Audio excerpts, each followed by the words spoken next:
La France vient de vivre une vague de cyberattaques d'une violence assez inouïe. Et on ne parle pas d'un petit lit web qui tombe, hein. On parle de piliers de l'État.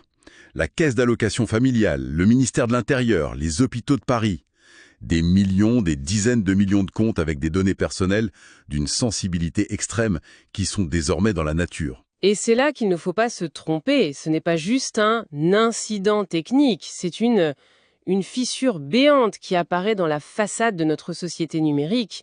C'est le symptôme d'une fragilité qu'on a un peu collectivement choisi d'ignorer au nom de la commodité, de l'efficacité. C'est précisément le sujet qu'on va creuser. On a rassemblé toute une pile de documents, des articles, des transcriptions d'entretiens, des analyses, et on va essayer de connecter les points.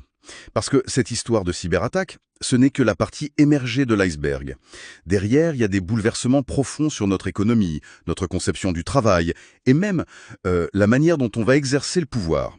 Oui, notre mission aujourd'hui, c'est vraiment de révéler la trame de fond, de montrer que la vulnérabilité de nos données, la transformation radicale du marché de l'emploi et la course effrénée à l'intelligence artificielle, ce ne sont pas des phénomènes parallèles, quoi. Ce sont les trois faces d'une même pièce, une révolution qui est déjà en marche. Alors, plongeons tout de suite dans cette nouvelle réalité de la vulnérabilité.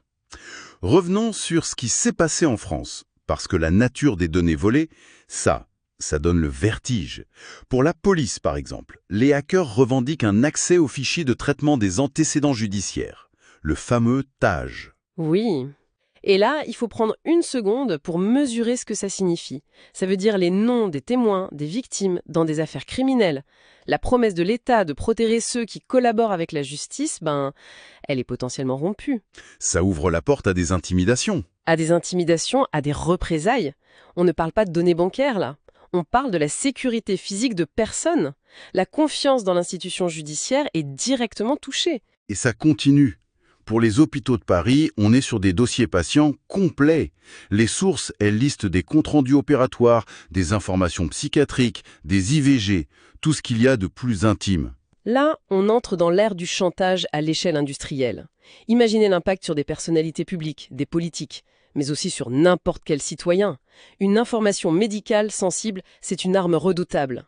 Et pour la CAF, avec des millions de foyers, on a des infos ultra détaillées sur la famille, les revenus. C'est la porte ouverte à des usurpations d'identité très, très sophistiquées. Les sources utilisent une image qui m'a marqué, celle du château de cartes.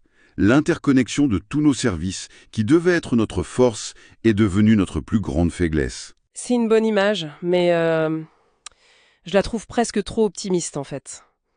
Dans un château de cartes, on voit les pièces qui tombent.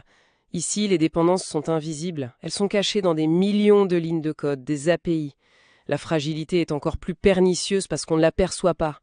On a bâti une cathédrale numérique sur des fondations qu'on ne maîtrise plus totalement. Et cette fragilité, elle est d'autant plus inquiétante quand on la met en perspective avec une autre tendance, la marche forcée vers une société sans argent liquide.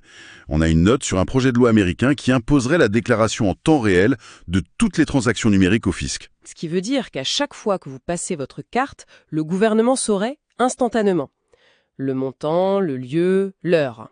C'est une surveillance totale de l'activité économique. Et si on ajoute à ça l'idée qui revient sans cesse d'éliminer les grosses coupures, comme le billet de 100 $, le simple fait de stocker de l'argent physique devient compliqué.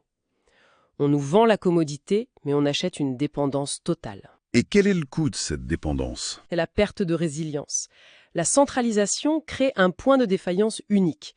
Une cyberattaque géante, une éruption solaire qui grille les réseaux, ou même un simple bug catastrophique. Et c'est toute l'économie qui est paralysée. Plus personne ne peut acheter, vendre, être payé.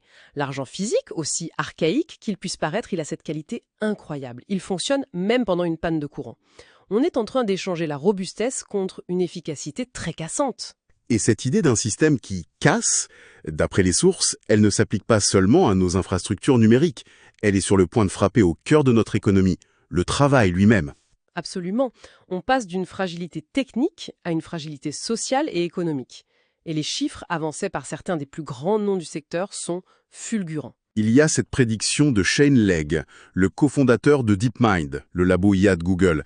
Il estime qu'il y a 50% de chances d'atteindre une intelligence artificielle générale, une IAG, d'ici 2028. C'est demain.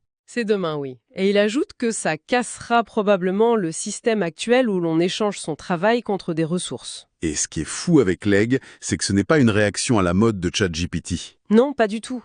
Il maintient cette prédiction à la virgule près depuis 2009. C'est une conviction de longue date. Et il n'est pas seul. Ray Kurzweil, une autre figure de la Silicon Valley, va encore plus loin. Oui, j'ai noté sa formule choc. Nous allons vivre l'équivalent de 100 ans de progrès au cours de la prochaine décennie. Ça donne le tournis.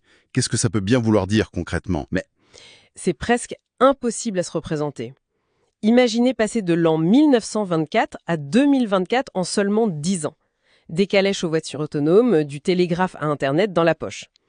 Ça veut dire que les métiers, les compétences, les modèles économiques, tout ce qui nous semble stable aujourd'hui pourrait être obsolète, non pas à notre retraite, mais dans 5 ou 7 ans. et la conséquence, pour Kurzweil, elle est inévitable.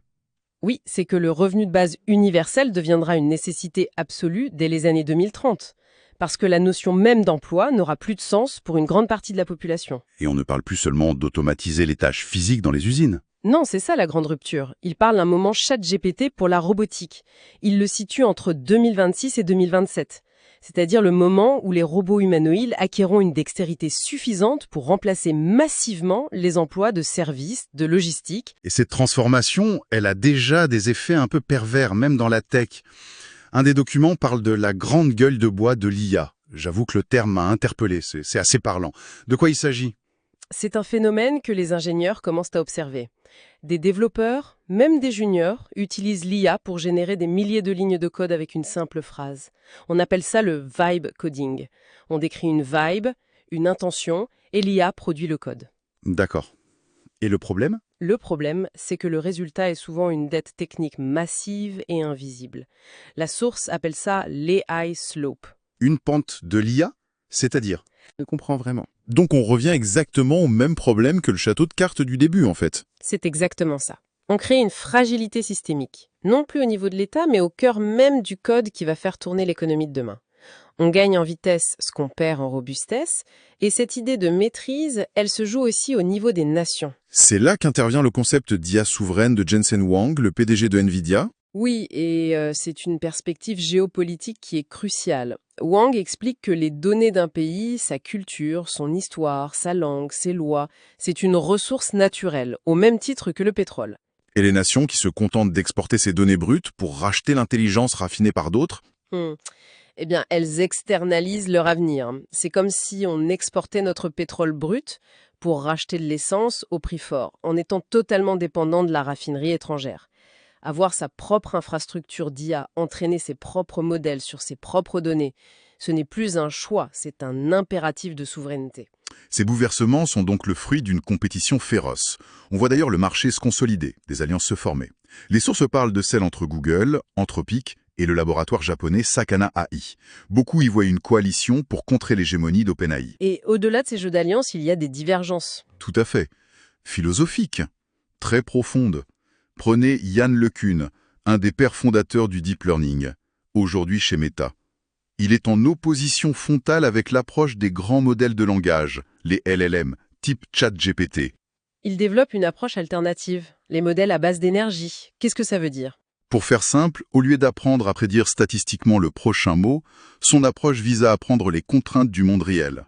Le modèle apprend ce qui est possible et ce qui est impossible, un peu comme un bébé qui apprend que les objets tombent. LeCun utilise un exemple très visuel. Un LLM, même gavé de tout le texte de l'humanité, est incapable de comprendre intuitivement qu'un téléphone poussé au bord d'une table va tomber. Parce que cette physique du quotidien n'est décrite nulle part. Exactement. C'est une critique fondamentale sur leur capacité à avoir un véritable bon sens. Et ce qui est fascinant, c'est qu'une des transcriptions mentionne un détail personnel sur LeCun. Il n'a pas de monologue intérieur. Attendez, comment ça? Il ne s'entend pas penser avec une voix dans sa tête? C'est ça, comme une bonne partie de la population d'ailleurs. Et ça pourrait expliquer son scepticisme envers une intelligence qui serait uniquement basée sur le langage. C'est difficile à imaginer. Ça change complètement la perspective sur ce que penser veut dire. Complètement. Ça montre à quel point nos propres biais cognitifs influencent la manière dont on essaye de construire une IA. On la crée à notre image sans même s'en rendre compte. Oui, cette course en avant, elle pose un énorme problème de fiabilité. Et ça, cette anecdote à la fois drôle et terrifiante sur la grande conférence scientifique NeurIPS. Plus de 50 articles de recherche, générés par IA, ont dû être retirés. Ils contenaient des hallucinations. Oui, il citait des chercheurs qui n'existent pas, des théories inventées, et le comble de l'ironie, c'est que plusieurs de ces articles attribuaient des travaux du pionnier Jürgen Schmidhuber à quelqu'un d'autre. L'IA a plagié un de ses créateurs sans le savoir. Ça montre la fragilité de la connaissance qu'elle produit. Et les créateurs en sont parfaitement conscients. Une source détaille le cadre de préparation d'OpenAI face au risque. Ils anticipent noir sur blanc d'atteindre un niveau de risque élevé en matière de cybersécurité. C'est là qu'on boucle la boucle avec les attaques du début. Ils savent qu'ils sont en train de créer des outils qui peuvent être utilisés pour des cyberoffensives d'une puissance inédite. Mais ça semble paradoxal. Pour se défendre contre une technologie dangereuse, il faudrait la développer encore plus vite.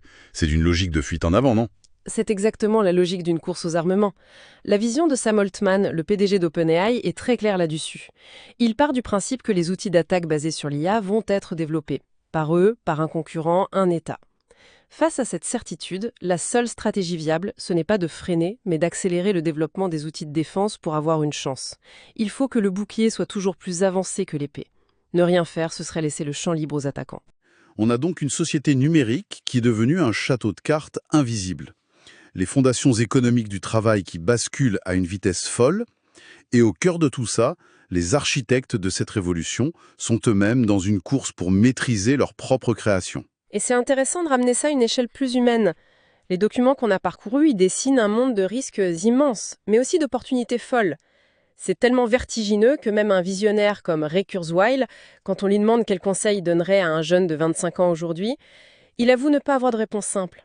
La seule chose qu'il conseille, c'est d'observer, d'apprendre et de s'adapter. C'est à la fois humble et un peu terrifiant. Salé. Et ça nous amène à une dernière pensée, une idée qui traverse plusieurs de nos sources. On se dirige vers un avenir où l'exécution des tâches cognitives est de plus en plus déléguée aux machines. Le comment faire devient une marchandise. L'IA, c'est coder, rédiger, analyser. Et si le comment est automatisé, la question qui se pose, c'est quelle est la compétence humaine qui conserve de la valeur? Qu'est-ce qui nous reste? Ce n'est peut-être plus la capacité à faire, mais la capacité à décider. Décider de ce qui est juste, de ce qui a de la valeur, de ce qui est de qualité. Le jugement. Exactement. Il y a cette anecdote dans les notes. Une équipe a réussi à faire construire par des agents IA un navigateur web fonctionnel en moins d'une semaine. La prouesse technique est incroyable, mais elle rend la question « pouvons-nous le construire ?» obsolète. La vraie question devient... Devrions-nous le construire? Et s'il doit exister, à quoi doit-il ressembler? Quelle est son intention, son éthique? Le jugement, la vision, l'intention, c'est peut-être ça le véritable travail de demain. Définir le pourquoi pendant que les machines s'occupent du comment.